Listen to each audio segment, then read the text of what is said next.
I mean, Matt, you might be able to deduct your adult website subscriptions as a business expense, but how are you even using them for business? You know what? I don't want to know. Let's not talk taxes during the podcast. Let's bring it back around to games, okay? Uh-huh. Thank you. You're welcome. You're always so knowledgeable at tax advice. Yeah. Well, I figured I'd ask someone so knowledgeable. I mean, what did you mean by adult websites? Because I don't remember mentioning that in our conversation. Would you like to clarify?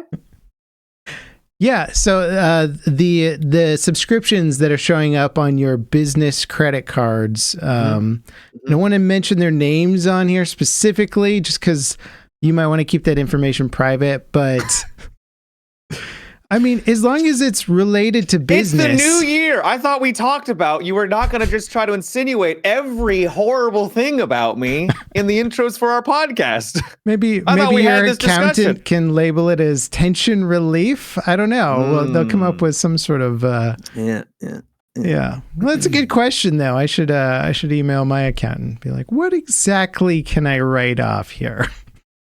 I have a feeling that wouldn't qualify. No, also I have a very nice accountant lady, and that would just be too embarrassing. That would be very awkward, yeah. That would be an awkward conversation. Be like, I think it's time you found a new account person. Yeah, for sure.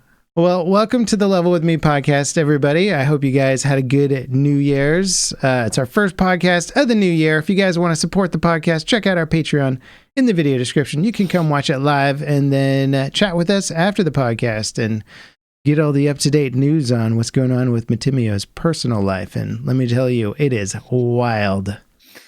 It is off the chains. Yeah, it is. It's very wild. Yeah. Super, super wild. Yeah. Well,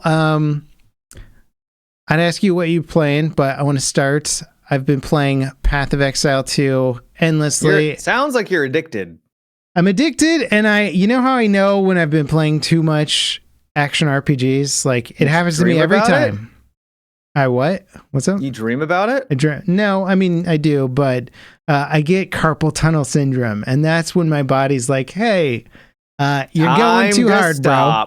Relax. Time to stop. I thought you had like that cool side mouse. So you do, like, I do. Okay, so what's interesting, side mouse, right? This vertical mouse, highly recommended, by the way, by Logitech MX, whatever it is.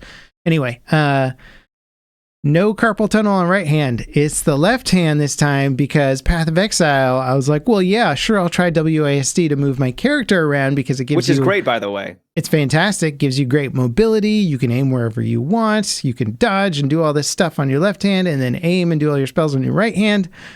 Left hand was giving me the pain. I was like, oh, so sore right there. And just, not good. So I basically had to take a break. I can't damage my hands. That's my tool, right? Yep. So that's how I know I've been playing too much Path of Exile 2, which is... They're also just getting older. I noticed I get more wrist pain easier as time goes on. That's fair. I got it faster this time than I have in the past. But like when I was a youngin', Diablo 2 original, wrist pain. Never stop.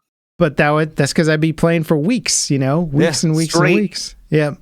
I got it on Diablo 2 Resurrected much faster because that's a more recent game and I'm older now. And then Path of Exile 2 was like, it's like I took all the precautions, but I started getting the left hand now. I'm like, dang it. But it kind of makes sense because previously you would do all your movement and attacking with your mouse hand, which was like double. Well, not all your attacking, but yeah. Yeah, you know what I mean. But it was like a lot more mouse hand input. And so... Yep. Path of Exile intelligently has broken it up pretty well among left and right, but I guess my left hand was just like, you're just constantly running and moving. So it's just, good old repetitive stress injury is back. Mm-hmm. You feel all right now, though? Yeah, I'm feeling good. I iced it. I've got a whole assortment of arm braces to pick from. You got yours, Matt? You got your gaming arm braces? There you go. I got my heating pad right here. It's ready to rock, ready to roll. Nice. Yep. Our aging gamer devices. Yep. They'll come as USB peripherals soon, your RSI peripheral. But yeah, it's such a good game, dude. It's too much. I'm fully in end game. I'm not gonna try and be a psycho and go for like rank 100 or something, but It'd be a little silly. It would be silly. Wait, you're not gonna be like Elon Musk in Diablo. I'm gonna be competing directly with Elon. It's gonna be me and Elon on the scoreboard. We'll be going back and forth, you know. He'll have to launch a rocket ship or something, and then his rank will slide a little bit, and that's when I'll take over. It'll be like, haha, sucker. Uh-huh. Yeah. That guy's insane though. Yeah. It's one way to phrase it. Insane in the membrane. So what have you been playing, Matt? That's what I've been playing. I've been playing, I don't know if we even talked about this last time, Death Stranding. Did we talk about Death Stranding? We did talk about it. Holy smokes, Matt. It was a significant portion of the conversation, to be honest. No, it wasn't. Was it really?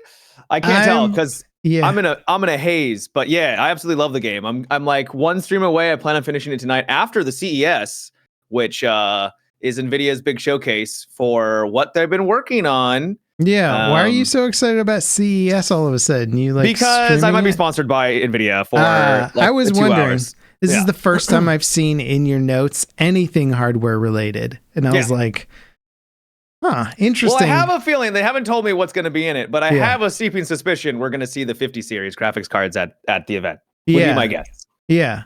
Well, it's very interesting to hear you bring this up. And I know you're sponsored by them, so it makes sense. Yeah. But behind your back, I do call you a hapless techno weenie. And sometimes to your face, but mostly behind your back. That's fair. Yeah. Yeah. Like when you're like, how do I plug the thing in? And why is my computer not doing the thing it's supposed to do? I'm like, Matt, you've been streaming for how many years? And you're like, you know, you don't upgrade your computer because something might break, you know. You still got the 900 series video card in there.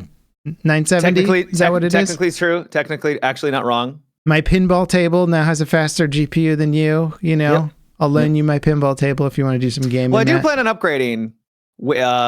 Just because I am getting sponsored, I actually do like NVIDIA's graphics cards because I've been using them for literally like a decade now. As has everybody. As is everybody, yeah. Yeah. So, but I am looking forward to the 50 series graphics cards because I plan on like getting a new PC and finally being able to enjoy games at hopefully a better frame rate and like not being at low like low settings across the board just to maintain like in some like 60 FPS. It's ridiculous.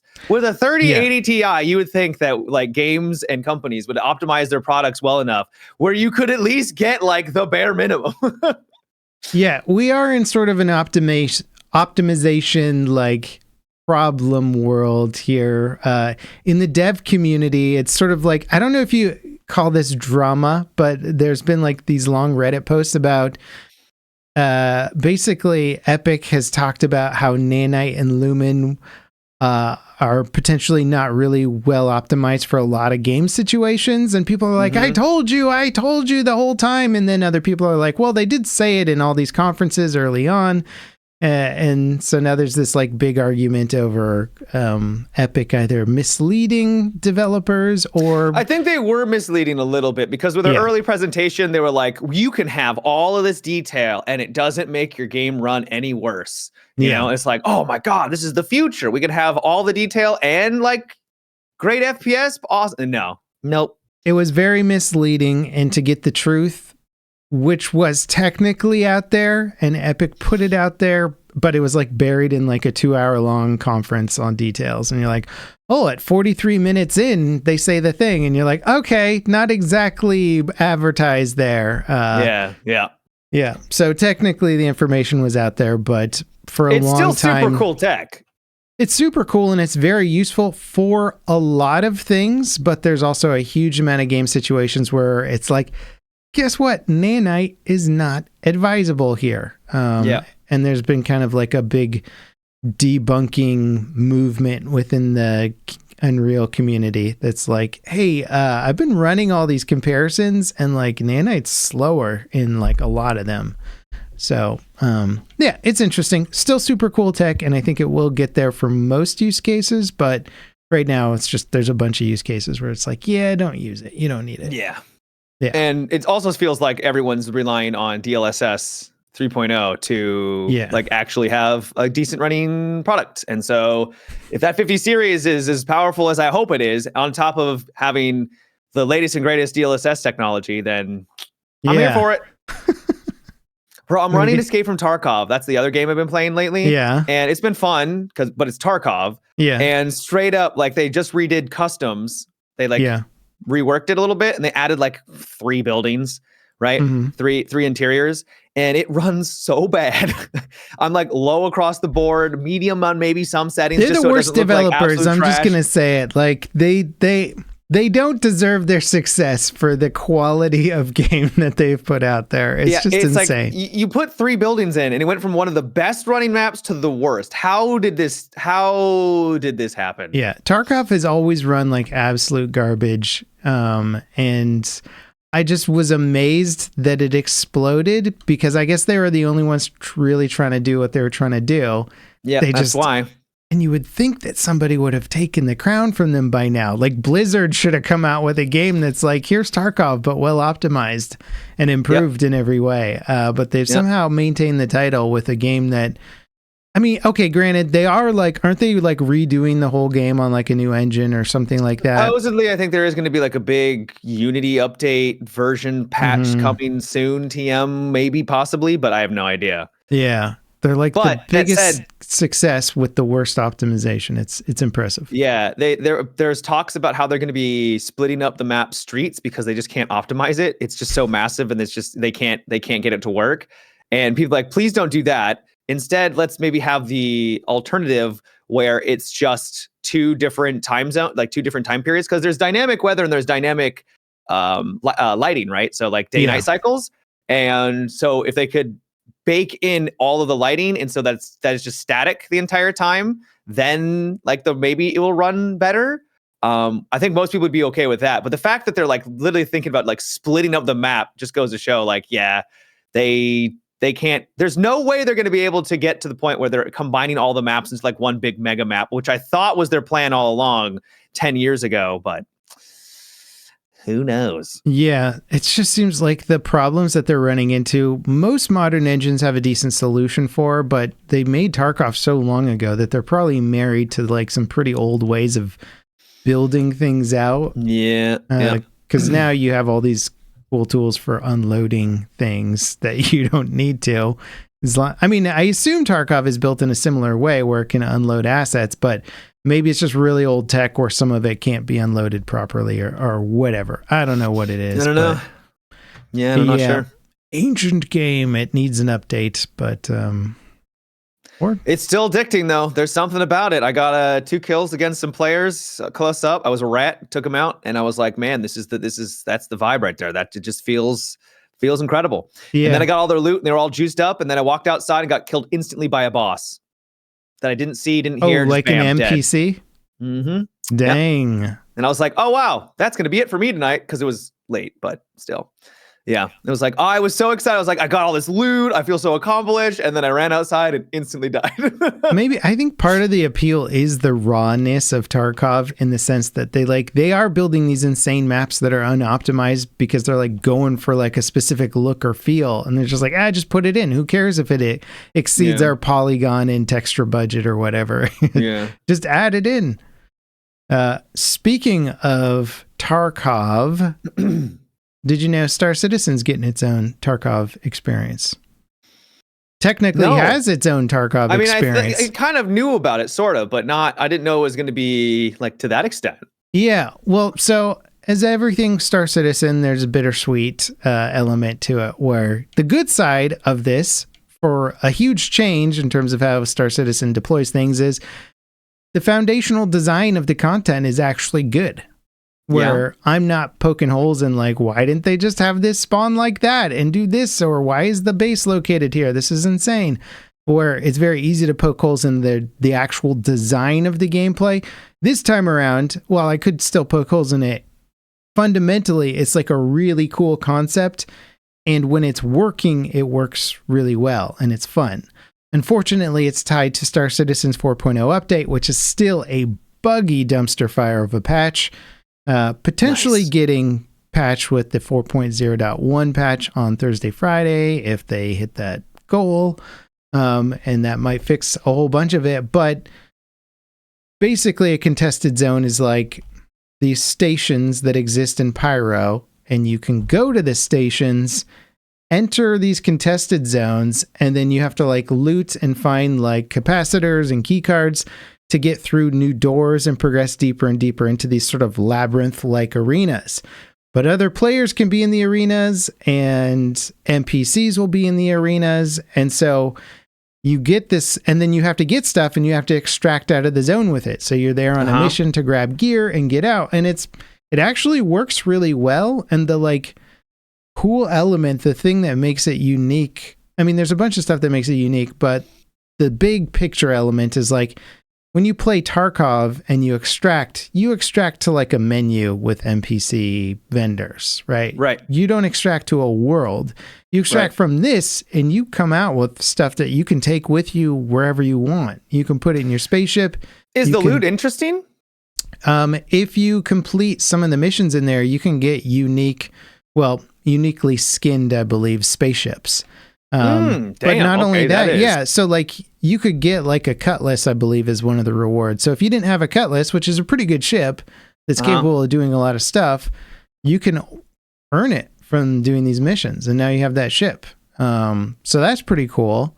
That is cool. And it seems like the potential to increase the rewards and add crazy new stuff in there, like unique ship components that can make your ship better than anybody else's ship, is sitting right there. The only thing I'm worried about is it's interesting. It's cool to have that kind of mode because I think it's really engaging. Is when all the systems are in place and they've got everything fleshed out. They've got the base building, they've got the mining refractories and everything like that. You can just skip all of that and then potentially, because if they want to have this Tarkov mode be engaging and have rewards that are going to last throughout, the rest of the game. I'm assuming there's going to be, right, it's going to be parallel. Well, then why do all that stuff if you can just be a, PvPer fragger and just grab all the loot from there? Right. Well, I think the idea is to give you 20 different avenues to progress gameplay wise, and then you kind of pick your flavor, right? Gotcha. We know you're a scum lord and you're going to be in the PvP zone, while somebody else might be farming and selling cabbage or something. I don't know, man. I like the idea of just going around and being a trucker. I mean, like I said, I've been playing Death Stranding, and it's just quite literally you are a package delivery man. Yeah, and I think you would great. like some of this. I want you to become the Euro Truck Simulator streamer guy. You could get the VR headset and stuff and like really get into it. It'd be cool. It's fun. But yeah, so this is like a new element to Star Citizen where, I mean, I'm pretty sure I talked about this in like a previous podcast or at some point, but like one of my ideas that I wanted them to add to Star Citizen was an extraction zone style planet where you could only go down to the planet on like a specific tram or spaceship that you had to like get on board, and then it would just take people down, and then you go and you can get only elements there. The elements you get there can only be gotten there, and they're super valuable, right? So there's like an economy built around going down and trying to farm this stuff, but then it's like a lawless zone, right? Like whoever comes up, and whoever doesn't, like that's it. They're down there, they're dead.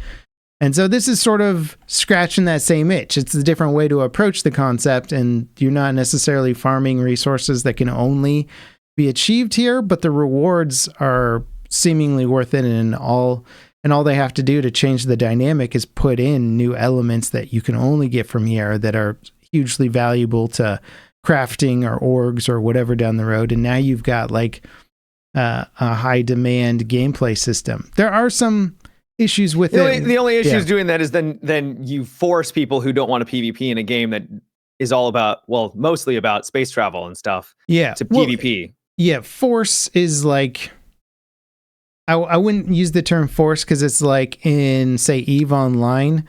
You don't have to partake in all the craziness of EVE Online. Like you can have an org that trades with another org for the resources that you want. So like say some org is doing deep space mining that's super dangerous and you don't want to do that because it's a huge pain in the butt. You can just buy it from them ultimately. So I imagine Star Citizen will try and have some sort of system like that. So essentially what you're saying is there'll be certain resources that will be available, high-end resources that'll be really hard to do for each of those kind of tech or industry things, right? That will then, you have to, like, if you're like, I want to be a, deep space miner, like you said, then you can trade those resources for the resources in the PvP area that you normally wouldn't have access to. Exactly. I got you. Yeah. So you're not necessarily going to be forced to have to do all of that stuff. Hopefully it'll be rewarding, but I think that's generally the idea. Is like, okay, that makes sense. You can just be Matimia the truck driver if you want and trade all those and stuff around the system.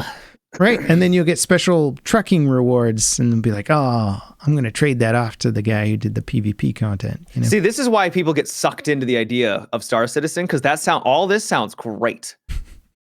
Sounds amazing. Do not play the 4.0 patch. It is a disaster. I actually was watching Tag, 2 Angry Gamers play, and like it was scuffed, but like they were actually doing things, and I was like, oh, cool. So the missions that work, ironically, the new stuff in the contested zones is the most stable. And then once you go outside of that, the missions are just like exploding. You're just like, all right, let me do the mission. The markers broke, the NPCs broke, everything broke. They were having issues with Quest just not working properly. Yep.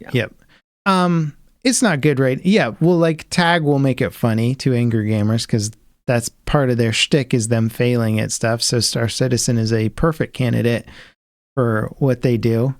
But yeah, hopefully this next patch is good, man. There's cool and good enough content in it now that I'm like, dang, I really want stuff to be stable so I can like enjoy this content now. There's content that I want to enjoy. Where before I was like, even when it was stable, I was like, yeah, well, this content, you can run through it pretty quick and it's kind of basic. You just go here, pick up a box, bring a box back. It's like not exactly edge of the seat gameplay. The edge of the seat is when you're like, why isn't my ship moving forward? Oh, server lag. Now you're going 1,000 miles an hour into a wall. Into the planet. That's edge of the seat gameplay where you're like, no, yelling at the screen. And yeah. Good stuff though, but you had your e-brake on in space. Yeah, well, they did the thing where they made an update where when your landing gear went down, when you were getting ready to land, you'd put your gear down, it would massively decrease the speed of your ship. But they didn't really spend a lot of time balancing out the speeds, and so some ships were just like moving at turtle's pace, and so then you would hit the boost button to try and move a little bit faster so you could get to your landing pad, but the boost would like send you at full speed, and so you'd be like, let me just boost a little, bam, right into the wall, and people were just dying left and right, and it was just like, cool, this is a fun update. I'm liking this a lot. Well thought out. Yeah, it's really rewarding when that mistake there is like 20 to 30 minutes of like going back to spawn and like getting all your crap back together. It's a huge pain. It's cool. It's Star Citizen. Yeah. I've also been playing Mario Party Jamboree with the kiddos. With the kiddos on the Nintendo Switch, and it's been pretty fun. Nice. It's there's not too much to report if you've ever played a Mario Party game. It is the same experience, but with, I guess, better graphics. Not that Switch graphics are anything to like talk about. Yeah, it's tolerable. It's tolerable. I mean, the Switch 2 is like right on the horizon. Do we know anything about the Switch 2? Because people are saying like it's gonna just be like the PlayStation 5 Pro, but not like a new platform. I would hope there's new hardware inside of it. That's what I was hoping for too. Like a big. I can't imagine them not upgrading the internal hardware. That would be a disaster. Well, the PlayStation 5 Pro is it is better hardware too, but it's not like a new platform. It's just like you're still only going to be playing PlayStation 5 games, right? Yeah. Well, so the rumors are that Switch 2 is going to be backwards compatible with Switch 1 games. So that seems like a no-brainer. Nintendo has been they've had a little bit of an old school approach, and they need to update to modern times. Guess my question is, will there be Switch 2 exclusive games that you can't play on Switch 1? I would imagine so. That's what okay. That's what I was thinking. I was like, what are these rumors I'm hearing? Like, this sounds ridiculous. We haven't gotten an upgrade for the Switch in forever. That hardware is already ancient. Like, they got to at least have something that's a little bit snappier. Yeah. Well, so the thing with backward compatibility means that the design of the new Switch is going to be pretty similar to the old Switch, because the way the Joy-Cons remove on the Switch, like that's very specific to that console. You can't get backwards compatibility with a whole new controller layout. And so there's been leaks to the new Joy-Con design for the Switch 2. And it actually looks cool. Now, granted, you could be right on the hardware being the same. I haven't dove into all the leaked information about it. I really don't know. I don't usually seek out leaks, so. Yeah, but the Joy-Con, the second Joy-Cons look way better. Like, honestly, the current Switch Joy-Cons are really a dumb design. Like, in terms of how they slot in and, like, you charge them, and it just sucks. Like, you're like, this is your design for it? So the new ones look like they fixed everything. Yeah, they work. They're just kind of annoying, especially when, like, my young children are trying to, like, take off Joy-Cons and connect them, and they're doing it wrong because it's super easy to do it wrong. And then it goes in the wrong way, and then it's like you get stuck, and you're like, oh, God. Yeah. Yeah, you're like, this is literally designed for children to play with, and it is not intuitive at all. Cool. Good job. Yeah. So the new ones seem like they fix all of that stuff, and they kind of have a cool system for, like, switching the Joy-Con from left to right. So now it doesn't matter which side you get. They're all the same. Cool. Yeah, it looks pretty dope. Hopefully it's new hardware. I'm kind of excited about the Switch 2 because it's a great mobile gaming platform, but it's trying to, like, compete with, like, say, a Steam Deck. And so I bought Hades on the Switch, right? And like, Hades barely runs on the Switch at an acceptable frame rate. Like, it's certainly playable, but comparing it to, like, a Steam Deck, the Steam Deck is the superior experience. Like, there's no question about it. You get higher resolution, better frame rate. If you play it on a bigger screen, it's going to look better. Like, so the Switch just needs more powerful hardware. The form factor, everything about it is great. It just needs whatever chipset they're going to put in there. Hopefully punches it up. But I'll be buying one when it comes out. I hope they still have little cartridges and stuff. That'd be great. You look focused, Matt. You look concerned. I got a message from something, so. Your accountant, was it about the tax my accountant stuff? Yep, that was it. So sorry, gotcha. I'm a little distracted. Yeah. But we're good. Yeah. You got word that it wasn't a write-off. I could see the look on your face. You looked a little disappointed. I got disappointed. I can't lie, you know? Yeah. I mean, that was a lot of money you spent, you know? I was surprised. I didn't know you could spend that much money on subscriptions, but I guess, you know, the OnlyFans stuff makes sense. When you're lonely level, Cap. It was really the OnlyFans factor that really punched that one up. You're gonna make me look like the biggest degenerate when I live like the most tame life like ever. Hey, those OnlyFans stars gotta eat. Okay. Have you seen the new Invisible Woman leak for Marvel Rivals, Matt? I have not seen the leak. I've seen the trailer. Yeah, but nobody's seen the leak. Am I right? Because it's invisible. Oh, because she's invisible. Yeah. She's in. Nobody's seen it. It'd be a good meme is to be like, oh, first images of the new Marvel Rivals leak. And it's just the background. Yeah, it's just the level with nobody there. They're like, oh, she's right there. Can you see her? Yeah. Yep. No, the fact that they got so many characters coming. They've got the 4 characters. They've alluded and hinted at maybe there being like a 5th now with like a villain coming. I think Doctor Doom is supposedly supposed to be in like coming down the pipeline too. So it's like they are just pumping. They've got like, who's your main? They're ready. Who are you playing? They're ready. I don't really have a main. I bounce around. I like to play all sorts of characters. If I had to say, it'd be Groot. I love Groot. You did mention Groot. Yeah. Yeah. How does Wolverine play? I mean, like, he's such a cool character. He is a menace to society, and he should be put down. I feel like the people who want to play Wolverine probably really enjoy playing Wolverine, huh? So a lot of people thought he sucked at the beginning because, admittedly, going after your like supports and like the back line doesn't really work too well because they can just sort of walk away and it's harder to grab them because they're smaller. But where Wolverine really shines is that he gets more rage, and I think he does more percentage damage to their health with each swing, the higher his rage bar is. And so what you do is you go after tanks and you grab them and you rip them towards the front of your line, and then they're all by themselves, and then you and everyone else just freaking absolutely annihilates them. And because he's doing that percentage-based health damage now, like they just get deleted. And so being a only tank against a team that has a Wolverine is one of the most frustrating things because you're just like, I can't do anything. I'm just dead. Like, what do you want from me? Yeah. Yeah, it's tough.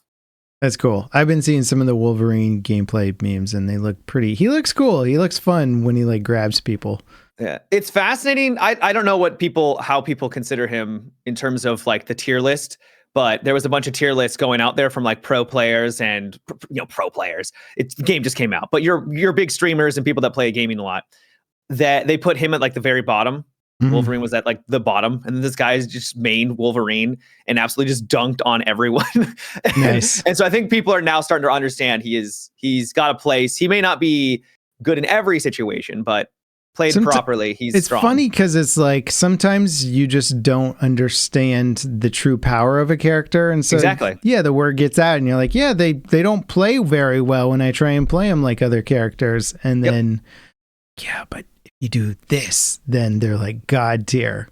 That's what's fun about the game right now is everyone's learning and everyone's trying to figure out how meta, how things work, and that's what's fun about like a game that's just brand new, and it might eventually turn into Overwatch where everyone's just like, whatever. But the fact that they're pumping out 4 characters at the beginning of season 1, if they keep that pace, the game's going to still like feel I think fresh they've taken Overwatch's like they absolutely player base, man. Have you seen the Steam charts comparison? Steam charts don't matter at all. I know. Sorry. The Steam charts and stream like numbers don't matter at all. But yeah, I have. Yeah, I know that because a lot of people play Overwatch through the Blizzard launcher, and so those aren't tracked on Steam. But still, the numbers are insane. Like, I mean, Rivals is at like 400K concurrent or something. And it's been like a month since it's come out, too. I did see, though, that Overwatch 2, so Blizzard and China had a falling out. I remember that. Yeah, I forgot what it was for, but I'm sure the usual China stealing a bunch of stuff, cheating on their games, whatever it was. Who knows? But apparently they're going back. Blizzard's reintroducing Overwatch 2 to China, and they're going to have like a big reveal and whatever to it. So I don't know. Maybe this is going to put Overwatch 2 back on the board. Maybe. We'll see what happens. It's amazing how much people rebelled against Overwatch 2. And you're like, dang, like Blizzard really screwed the pooch with that game. They really dropped the ball. Yeah. They didn't need to. You hype up their PvE and you hype up like it's going to be a new game. And that's why they're transferring off of like, you can't even play Overwatch now. The game you bought all those years, you can't buy it. You can't buy it. You can't play it. Sorry. Yeah, total insanity. And even before Overwatch 2 came out, people were like, why do we even need to do this? It doesn't seem like people were confused as to why it was a new game per se. They're like, it doesn't make a lot of sense. A lot of people are speculating that by them going free to play, they could change their business model and go like full on battle pass, microtransactions and all that stuff. Yeah. Yeah. Anyway, poor Blizzard. Poor Blizzard and their billions of dollars. I'm sure they'll be all right. Yeah. Well, also, I feel bad because, I mean, it used to be like the apex of game development. Like every dev probably was like, looked at Blizzard and was like, that's the ultimate place to be able to work.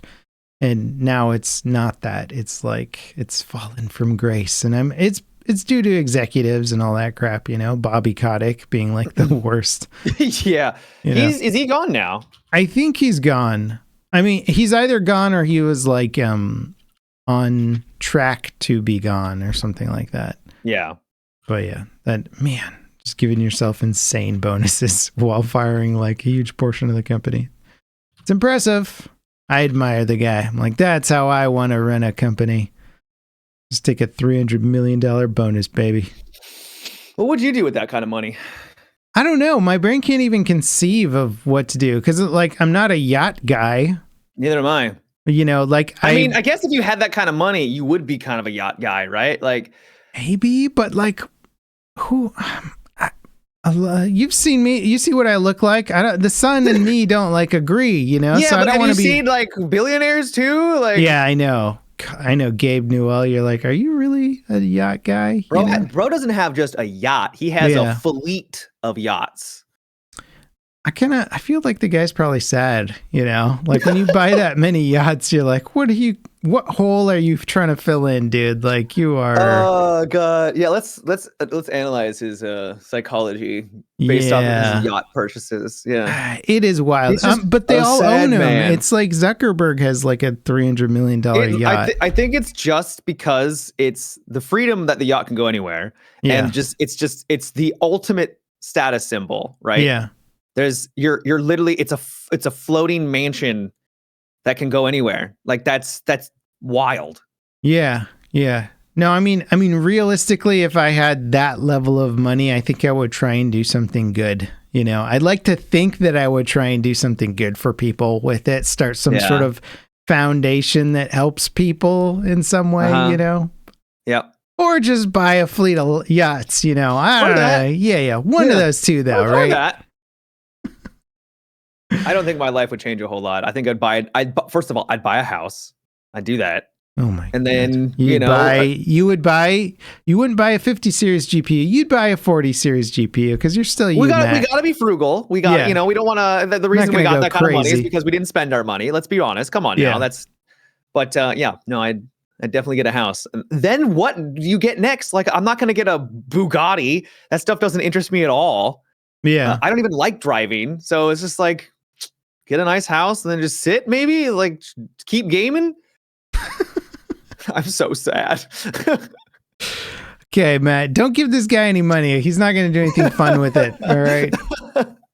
I'm going to do something. My foundation would be cool, at least. It'd be like, I don't know, get kids trips to space or something, you know? I don't know. Why do kids need to go to space? It'd be cool. Send an 8-year-old to space. They'd be like, oh, snap. I mean, like, imagine that if you were in, like, grade school and you won a trip to space. Getting kids excited about science would be dope. That would be the underlying theme of it. Yeah. Boy, do we need that. Bro, did you know that, and I say bro because my son has gotten me into saying bro now because it's fun. Okay, yeah. Don't worry. My 7-year-old. The number, like kids used to want to be firefighters and astronauts. Those were like the top career choices if you ask kids in grade school. Now it's a YouTuber or an influencer. And you're just like, dear God, we need to get him back to firefighting. You're contributing to it a little bit. I mean, yeah, no, I'm to blame to a degree, but it's sort of like the algorithm's to blame more because it promotes the people who are the most out there and crazy. So you see the guys who are the most successful and the most flamboyant with their success. And then you see the YouTube lifestyle as being this crazy, flamboyant, successful, insane lifestyle. And then you don't see the other 99% of creators that are like... Isn't that fascinating? Yeah, it is fascinating. Well, it's like being obsessed with becoming a sports star too, right? It's like... Right. And it is basically, and the thing is that it's even more lucky, I feel, than that. Because like there's talent involved, but there's so much goddamn luck in making it. It's ridiculous. Yeah. Well, because I mean, and it's not glamorous, by the way. It's not like it's awesome, but it's not like, I mean, I'm not over here like, you know,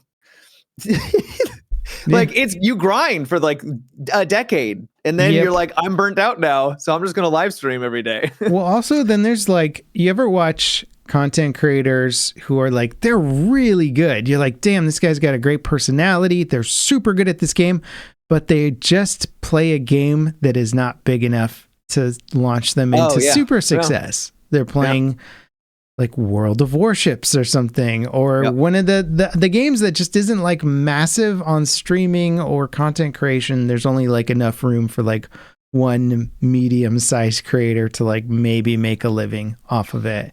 And then you see like kids who are playing Fortnite or COD or whatever, one of the other games that gets tons of exposure and tons of views. And they're in the right place at the right time. Yeah. So it's really whatever game is your jam, and being in the right place at the right time. You're like, dang. Well, just look at like Pirate Software. Now he blew up in like this last year. He made like a million subscribers, like absolutely bananas, right? Like the guy exploded. And before that, he was getting not hardly any, but it was slow going, and he had his community, but it's not like all of a sudden overnight he was like all of a sudden just an amazing streamer. Yeah. He went through the process of developing and becoming Did a he better content change creator. something that exploded his channel? Because I Yeah, do he did remember YouTube watching Shorts. him a while ago. He did what? YouTube Shorts is what did it for him. Really? Okay. YouTube Shorts, like he got in the algorithm and the YouTube Shorts were trending and he just exploded. Yeah. Interesting. Yeah, because he put in so much work to building up his channel 100%. and presence. Insanity. Yeah, like to a level where I'm like, that's too much. You're doing too much. He put in the hard work. But what I'm saying, and you could argue that he put in the hard work and that gave him to, that was the reason why he got lucky. And that's kind of the way I view YouTube and all that, is that you have to put in the hard work to get lucky, right? You're not just going to get lucky if you don't put in the hard work. Yep. More often than not. You can find the stories. You got to look for them because they bury them because it's not a fun story, but you can find the stories of people like, I've been grinding for 6 years, like this many hours a week, every single night. I come home from work and do nothing but YouTube stuff or whatever. And I'm just going to give up on it now because I've, I got like 20. And that's got to be so exhausting. I was really fortunate in, everything to do it right out of college when I didn't have a job. But if you're working a job and then you're going, making YouTube content or streaming after the fact, like that is a grind. There's no getting around it. That is a grind. Yeah, no. And I've talked about getting into it as well. And I had a pocket of time, right? I had a time between when I was quitting a job and when I absolutely needed to get a job. And I was like, this is how much time I can dedicate to trying to grow a YouTube channel. And I just got really lucky and the growth was good. And so like it kind of kept pushing that timeline of needing to get a job a little bit further and further back until I was like, I think I'm breaking even all of a sudden, Right. But that was super lucky. And that was and that was also like, I had the motivation of like make or break. So I was doing like 70-hour weeks, 80-hour weeks to make it work.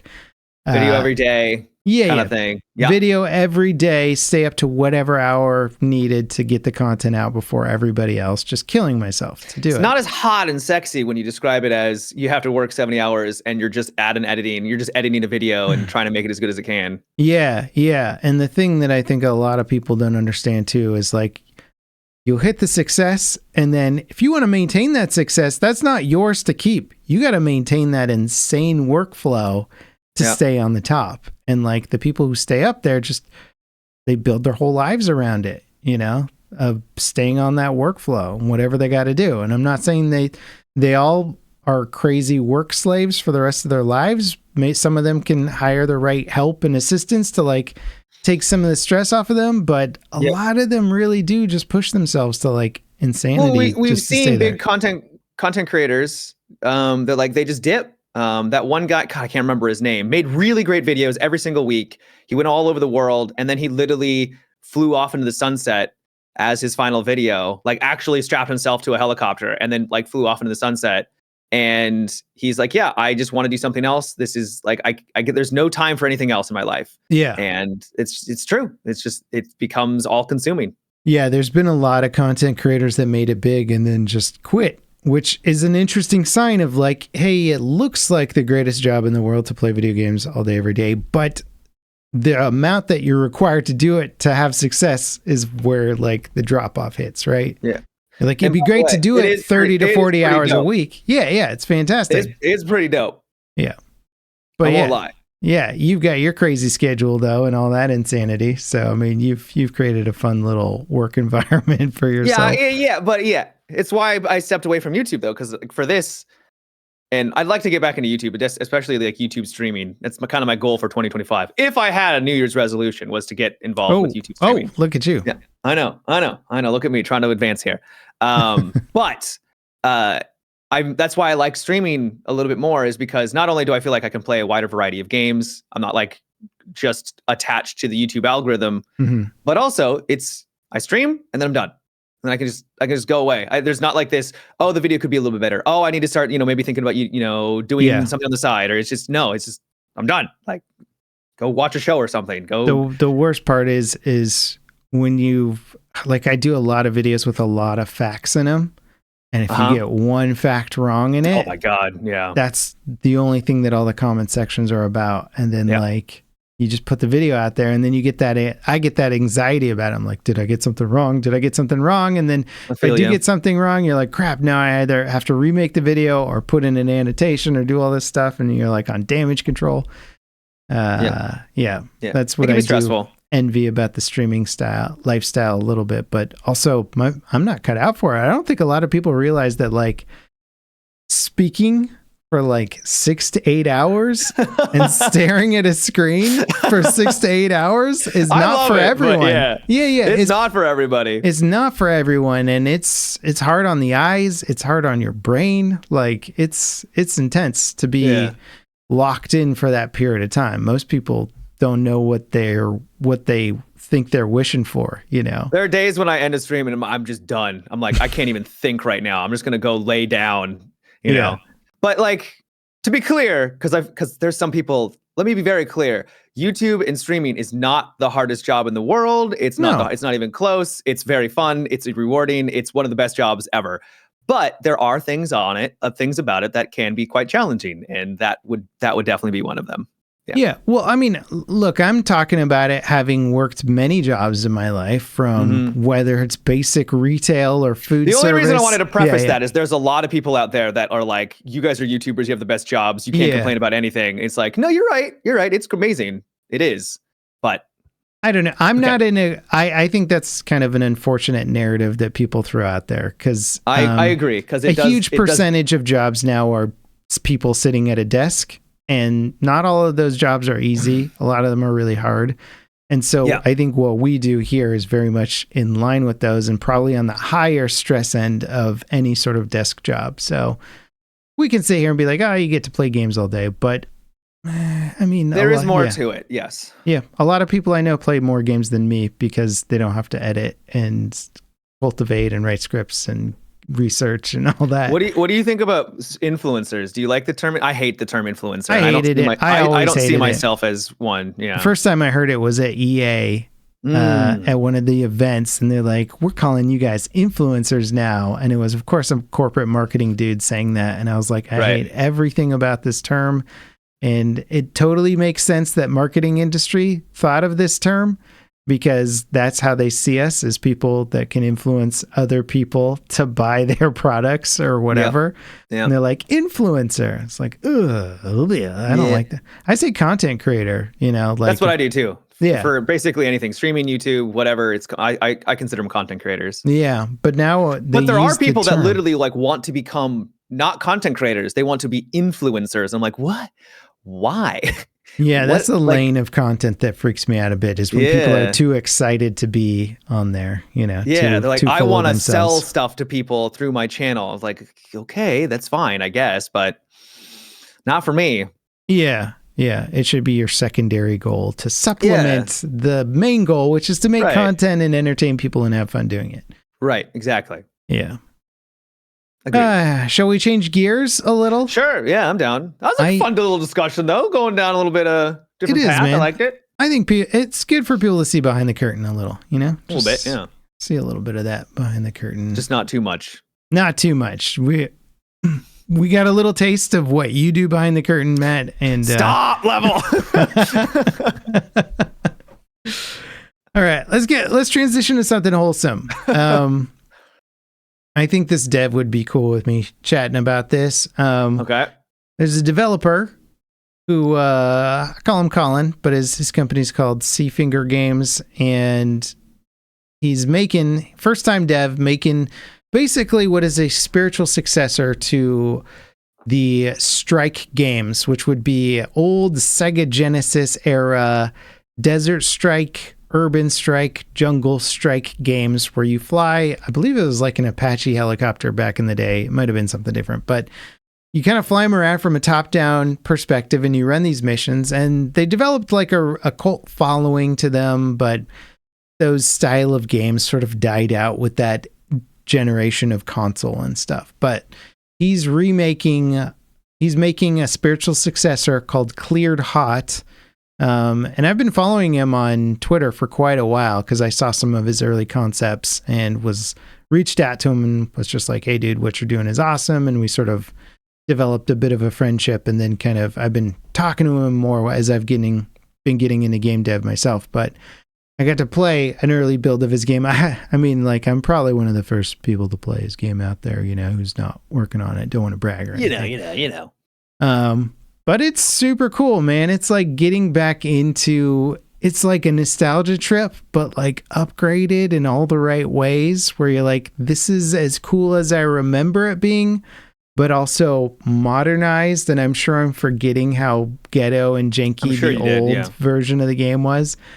But yeah, I'm flying around in an attack helicopter in a super accessible format, running missions, picking up containers and like firing rockets. It's a game I'm really excited about. And like, he recently put himself on the radar with a few trailers that like went viral and got like hundreds of thousands of views and stuff. And nice. Now he's like up on wish lists and doing well. What's the game called again? Cleared Hot. Cleared Hot. It's going to be cool, man. And it's kind of got a bunch of fun physics stuff you can do in it too, where you like pick up things with a hook. Solo dev. He started off solo and he's got some help now. But yeah, in the initial phase, I think he got it to a concept where it was cool enough to attract some publishers and other developers kind of on his own. Yeah, it looks cool. Own-ish, I should say. It's there's interesting debates in the dev community about what qualifies as solo dev, because there's been a bunch of big projects out there that have gotten a lot of hype around them being solo dev projects, but those solo developers are really the only people who work at or own the company, but then they'll contract out work to other crews and teams. There's music, there's all these different aspects that it's like, yeah, they could maybe be the artist for all the assets as well. They could be doing the music and the scores. And some it's of them do, and that's insane. And some of them do, which is crazy. But so I get a little hesitant when I hear, solo developer, because there's so many facets to game development that is not just coding the game. Yeah. Like for my project, I could say I'm a solo dev because I'm technically the only employee of the company that's working on the game. But I have another guy that is working full time with me who's like would be a contractor. And then we have other people from the community who are working on small parts of the game. And it's like, I could try and promote that narrative, but it would be totally inaccurate, Right. It does, and I'm sure there's tons of solo devs like for Stardew Valley and all that, right? There are some that are just super talented people, and it's honestly not fair how good some people are. Yeah, but I do think sometimes it's a little bit of a marketing thing. It's like, oh, a solo dev made this. Like, oh my. Oh yeah. Well, unfortunately that is the angle, right? Because if you're trying to get a company to a news outlet to write a story about you or promote you, they're like, well, what's the catch? And you're like, well, what is the catch? Solo dev I made this all by myself. Yeah. And now it's a trendy story, but it's pretty freaking hard to do everything solo. Like just in the assets pipeline alone, the amount of skills you need to make something look good. Yep. And that doesn't involve any code whatsoever. You're like, no, those are two entirely different parts of the brain and skill sets. Like, you can't have both, sir, but some people do, and it's annoying. Some people are just talented. Yep. But yeah, and then you look at who they are, and you're like, oh my God, you're like obsessed, and you have no work-life balance, and you're, one of those people. It's my favorite thing is like work-life balance. They tell you need to exercise every day or every other day. You need to cook and clean. You got to, you have family time. You've got to work your 9 to 5. When are you supposed to do all this, Level Cap? There's only 24 hours in a day. You're supposed to sleep 8 to 9 hours plus all this other nonsense. Like, what do you mean? Yeah, you're telling me, Matt. Go have you are a father. I know. Have a couple of kids. I sympathize. I know exactly. Every waking moment in which my kids and I are in the house at the same time is not me time. It's not me. There is no me time. It's them time. When they go to bed, how it should be, right? And they're go kids. to sure, yeah. No, you want to be there for them and like be a presence in their life. But every now and then you're like, go watch a movie. Just go watch. Please, just go watch a movie. Yeah. Dear God. I got my kids on Adventure Time now, which I'm excited about because I'm like, yeah, we can watch the same thing now. Heck yeah. Tons of fart jokes and Adventure Time. And then there's like deep adult humor hidden beneath the surface. I'm like, they'll get this when they're older. Character just called like Death or something. Oh yeah, I'm trying to remember what the evil guy is called. Yeah, something like that. Like the Death Lich or something like that. He's like, you're strong, but I am beyond strength. And I was like, oh, that line goes hard. Yeah, there's like this character that's like the form of pure evil or something. He's like called the Death Lich or something. And yeah, they have to like imprison him. They can't kill him. They just have to like imprison him. You are strong, boy, but I am beyond strength. It's like, oh shit, damn. Yeah, I love that show. It can do anything. Any episode can be anything, and it's usually very fantasy oriented with like adventures and whatnot. But it just goes off the wall. Adventure Time, right? Yeah, like one of my favorite episodes is I think it's called Party Pat, and I believe they get eaten by a giant that's just like eating trees. And then they go down into his stomach, and there's like all of these bears in his stomach, and they're having like a rave. Okay. And like the guy leading the rave is called Party Pat. And like when they're trying to figure out, they're like, so who's in charge here? And they're like, oh, that's Party Pat. And then they have to like go speak to Party Pat. And then they have to prove that they can party harder than like anybody else to like, gain the trust of the party bears and stuff. Of course. And it's just like, that's like it's just so out there and so random. And I just love it. It's fun. It's a good show. Yeah. So what's it about? It's what it's about. And now my kids get to watch it and they get to laugh at Party Pat. I'm like, yes, we're enjoying the same material. Hell yeah. Yeah. It's pretty dope. What have you been watching lately, Matt? What have you been reading or watching, I should say? I've been watching more Silo. The most recent episode was pretty good. Not as good as last episode, but I think there's 2 more episodes to finish off the season. That's the one about grain farmers, right? Yeah, it's about grain farmers. Yes. Filling really up their grain goes silos. into the minutia of understanding the logistics of grain farming and all the different nuance and takes about how to like transport goods and services across the nation, but also feeding 10,000 people in a actual silo underground in a nuclear apocalypse. Also that too. Yeah. I might check that one out. I think I unsubscribed from Apple for a little while, and I'll re-up it when I generate enough. Yeah. Probably Divergence. That when Severance 2 comes out. Oh yeah, Severance. I said Divergence. What's Divergence? It's something else. Divergence is that young adult like. Oh yeah. Yeah. I never saw it, but I know exactly what you're talking about. Yeah, that's like if you're looking for something slightly worse than the Hunger Games, then you can watch Divergence. It was along those. It was around when Hunger Games was super popular. Yeah. God, they made a whole bunch of really bad young adult fiction sci-fi movies. Hunger Games exploded, so they did that. It was huge, and then they tried to make a whole bunch of other ones, and they were so bad. Maze Runner, I think, was another one that was along those lines. Haven't seen that either, though. Maze Runner was so insane. I watched it, and I think there's sequels to it, I believe. I think so, yeah. But like the maze idea of the maze premise is fun, and then they immediately get out of the maze or get away from the maze, and then the whole rest of it is some dumb dystopian future with zombies or something, and you're like, what? Of course. You're like, this is the most unimaginative what's beyond the maze concept ever. This is terrible. Like, it's so lame. Yep. Go back to the maze. The maze was cool.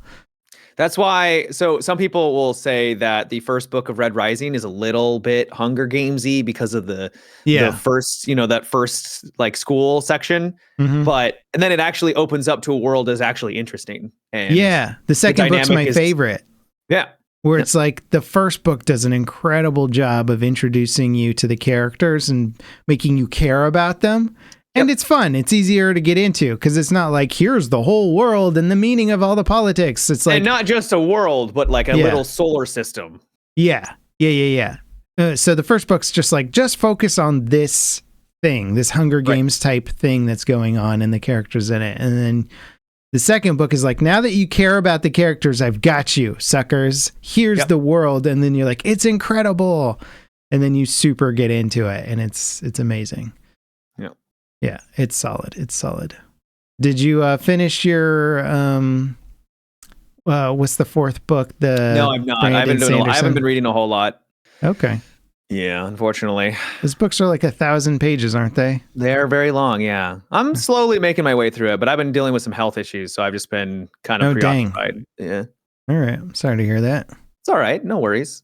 Things got some news back from the doctor, and they said that things are looking good. So okay. Yeah. Glad to I'm hear not going to go that. into the details, but yeah. Okay. It's good. We'll talk after the podcast, maybe. All right. Sounds good. All right. I don't even know how to say this. I feel like I'm confessing or something, but these are my confessions. Okay, let me preface this with saying, how big of a guilty pleasure is this that you have to preface it? It's high up there because I used to like basically 50 Shades or something. I've seen 50 Shades and I can, I was curious. I wanted to know. Yeah, that's fair. I don't care. This is more embarrassing for me because I used to dunk on people that enjoyed this show. It's basically from like when I was too immature to appreciate it, but now that you'll find this is very common with parents with like young like Twilight or something. Just I've seen all the Twilight movies too. Before I had children. Continue then. They are enjoyable to watch if you want to laugh, but yeah. Parents, you'll notice they go for wholesome films. It becomes a trend because you're so stressed out by your kids and your job and everything exploding all the time that you don't want to sit down and watch a movie about like some dystopian future where everybody's horrifically tortured all the time. You're like, I just want something where good things are happening to good people. Yeah. I've literally had a moment where I was watching someone like, this is too heavy for me right now. Like, I'm already anxious. I don't need more of this. Yeah. And I just turn it off. Maybe it just happens when you get older. I don't know. When I was younger, I was like, dystopian all the way. Yeah, I love this movie. So we started watching Gilmore Girls. Yeah, it is so wholesome and so just like nothing horrible is going to happen other than like relationship drama or something. Atif in chat is laughing. I knew I was going to get some reactions. Heard of that show in forever. I think it came out in the year 2000. And it literally, October 5th, 2000. Yeah, Atif says Gilmore Girls has always been good though. Okay, there. We got some support from the community on this one.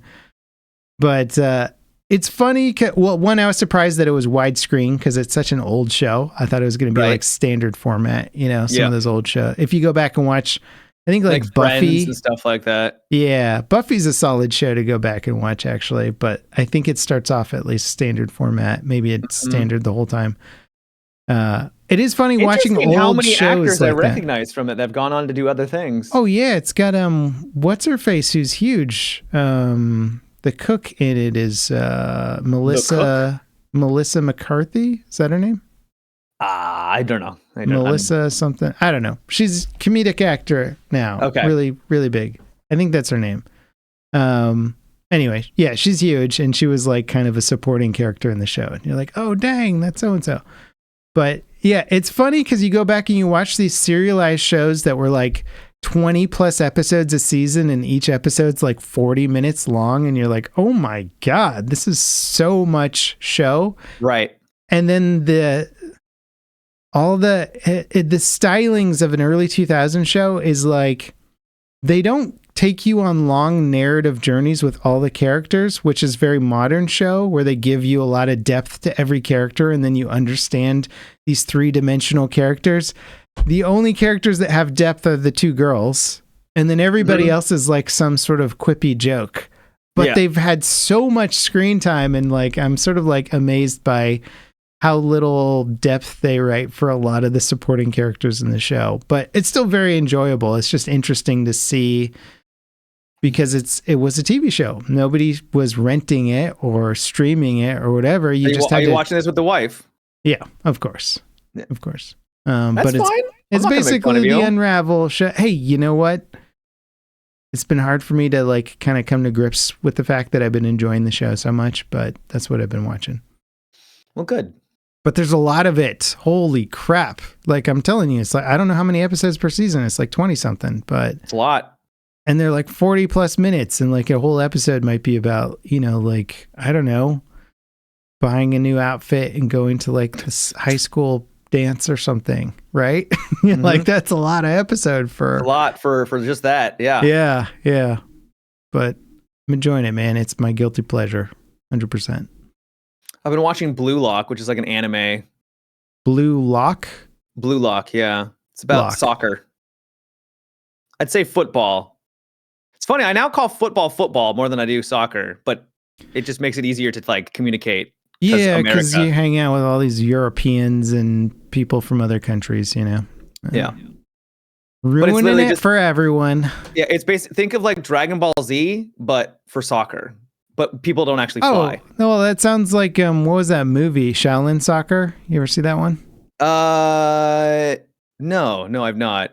They're not doing things that are like literally impossible. Well, they kind of are. But like, it's so over the top. You know how like they've got like auras around them in Dragon Ball Z? It kind of has like something like that. Yeah. So you've never heard, have you heard of Shaolin Soccer? I have, yeah. Okay. That one's fun. But I haven't seen it. Yeah. You know what I like about, I'll check out Blue Lock. That sounds interesting. It's a shonen, so it's just like I'm going to be the best, and everyone else wants to be the best, and I'm like, but there's like, it's fun. It's nonsense, but it's fun. Yeah, anime's like so deep in their own meta now. It's like insane. Where you're like, what if you come into it unanime experienced? You're just like, what's even happening right now? Yeah, they do this effect too with like the eyes like glow, and they like have like, I'm like, it's nonsense, but bro, it goes hard, and you're like, this is just fun to watch. So I like it. It's Shaolin Soccer was funny because you could. It's a movie that was not made.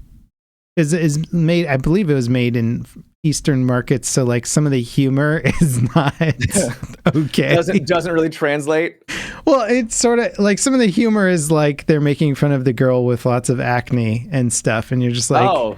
Yeah, and you're just sort of watching it, and you're like, I don't know if that's funny.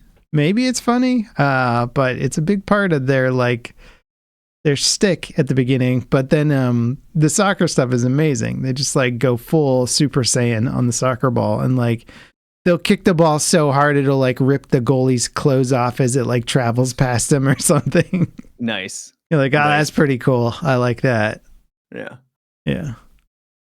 I want to watch Blue that Lock again. doesn't go that hard. It's still somewhat grounded in reality. Okay. Somewhat grounded in reality. Somewhat, but they're still somehow better than any soccer player. Yeah, they're pulling off some ridiculous things that, you're just like, whatever. But it's a shonen soccer show. Sports shows are really good. Like, I mean, they can be a lot of fun. Ted Lasso was like peak. Oh, peak. Yeah. But Ted Lasso wasn't really a sports show. I mean, it was. I mean, that it was more used of just the sport as the binding glue to like talk about a lot of other stuff. Yeah. But you know what? It's like amazing. Wrexham, which is a real documentary, is so much fun to watch. Like it's such an enjoyable show. Because you're watching real soccer players and you're like kind of tied up in their drama, and are they going to get cut? And they're in a slump, they're not doing well, and then they have an amazing game and everybody's excited, and you're just it's so much fun to watch. In fact, I would argue that some soccer is better ingested and in show format. It's like a lot of people are enjoying the F1 Drive to Survive show, but they don't want to watch any races. And I can understand it because it's slow. Yeah, because a race is like 2 hours or whatever, and something might not happen for 10 to 20 minutes. They're just going around. And you're like, yep. They're doing the race thing now. But then, you watch the show and you're getting like the interviews in between races and the drama that they're mostly fabricating. And then they'll cover 3 or 4 races an episode and just show you the highlights. And it's good stuff. Fun way to ingest it. But also at the same time, I think most sports are like dropping off pretty hard in terms of viewership right now. Oh, really? I wonder why. I think Formula One's okay, but I think a lot of US sports, I don't know, I was just hearing that like basketball, like the NBA was like really taking a hit. And like, I think the NFL has been for a while too. I wonder why. Maybe just the younger generations aren't getting into it as much. I think part of that, and just like back, I mean, if you think about it, most people for a long time when we were growing up had like, 8 to 12 channels to pick from, Yeah. and sports was on like 3 or 4 of them. Also, most people aren't even watching TV anymore. Yeah.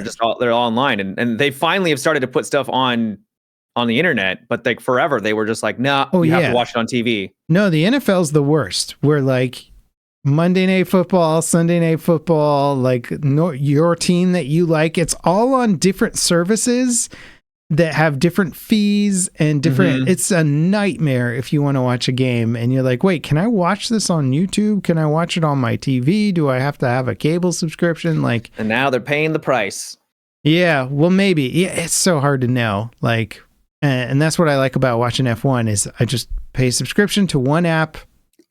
All the races there, easy, but yeah, we can blame the younger generations on this, right? Like generation beta, just a bunch of babies, like just what bunch of babies. Yeah, is that really their gen name, beta? Yeah. Oh my god. But they're also just babies. Like it just started, so everyone who's generation beta is a baby right now. Yeah, that's unfortunate that that's their generation name. Can we be generation really. Omega?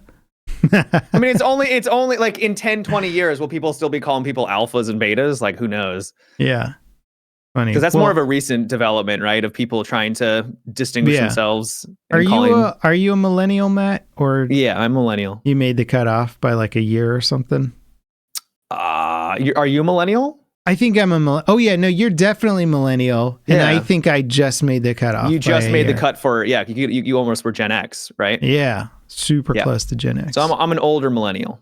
Yeah. Elder millennials, as they call them. We don't need to use that kind of terminology, but technically true. We're like the Gandalfs of the millennial generation. Yeah, we got yeah. Like, look at these young millennials we may not have never... the grain. Yeah.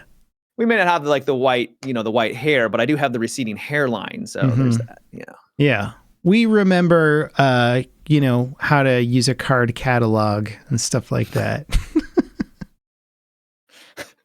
You used one, right, Matt? Forever ago. Yeah, I mean, it was just on the cusp of, I was in elementary school when I had to use it. So I probably couldn't use it now because it's been so long. Yeah, well, I mean, who could? They don't exist anymore. But yeah.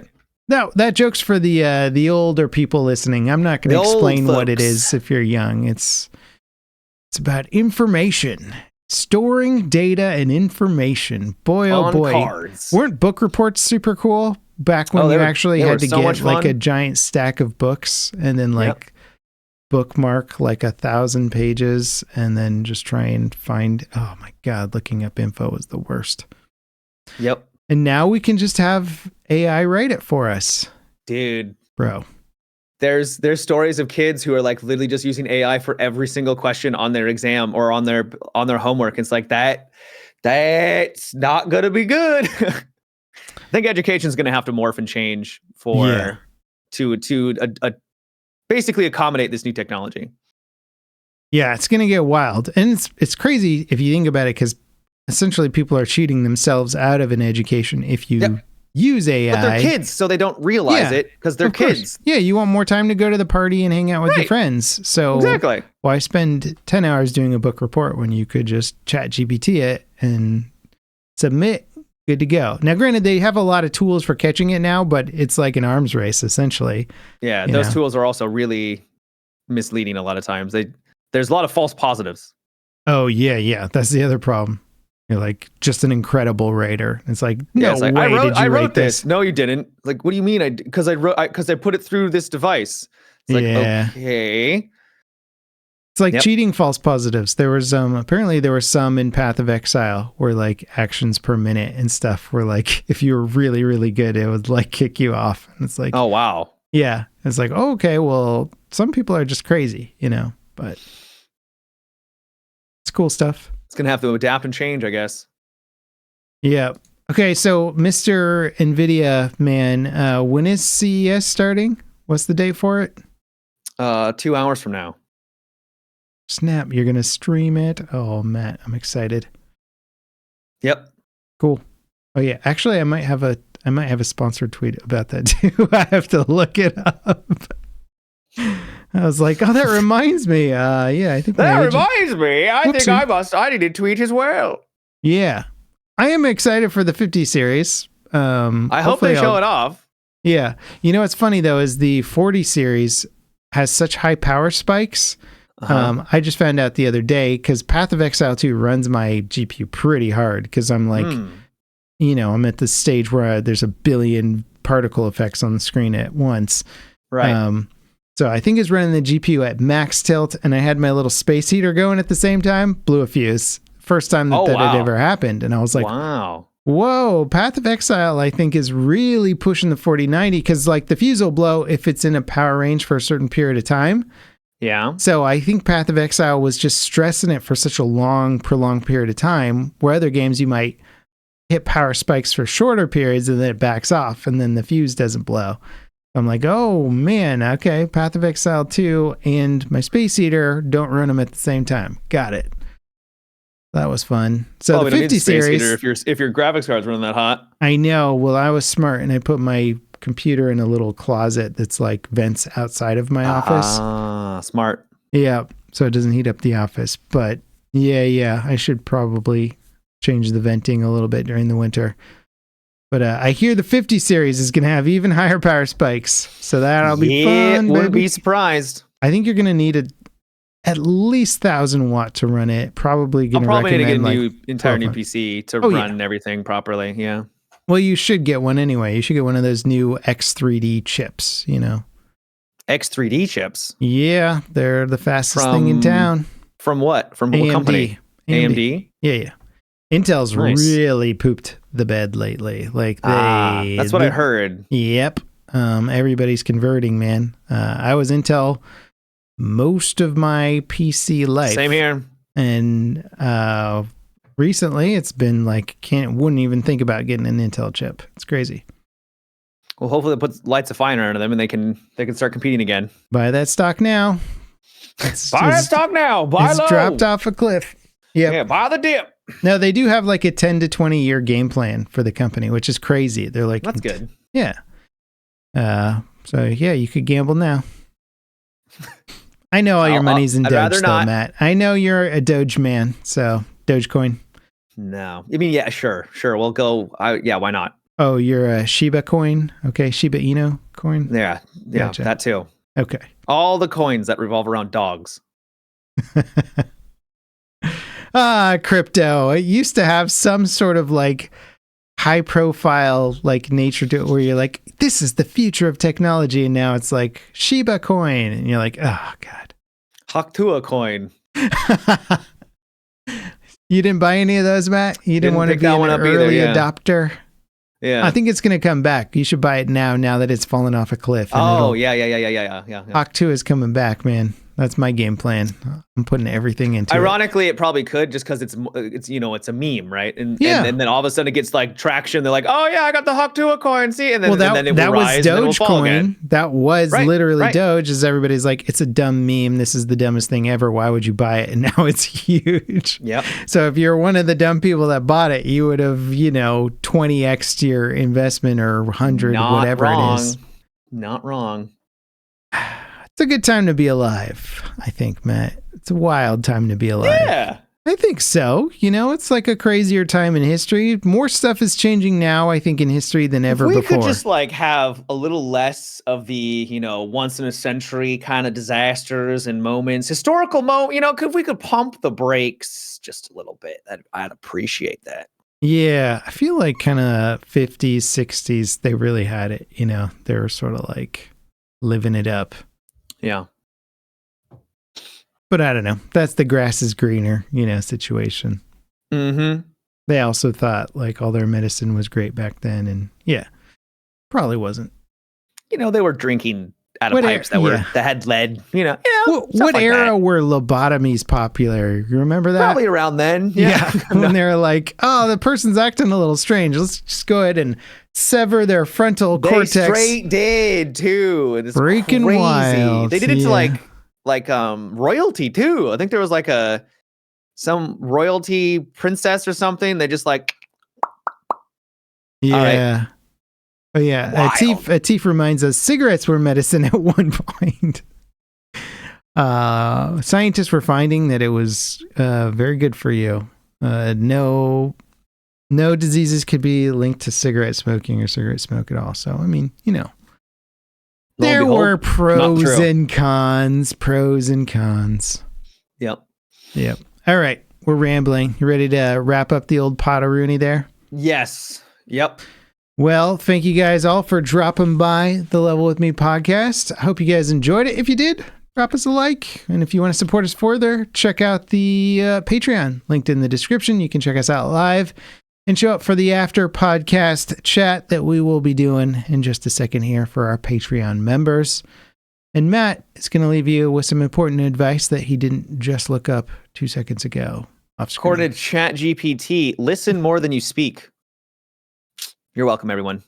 Ooh, that would make for a pretty boring podcast. I'll tell you sure that, would, wouldn't it? just the two of us just sitting here listening. Yeah. Just say something and then just ponder it and digest it for a while, you know? Bro, some of these are just the most basic. Be true to yourself. Don't be afraid to ask for help. That's actually a good one. Too many people are like, I don't want to ask for help. Yeah. Always be kind. You're welcome, chat. Yeah.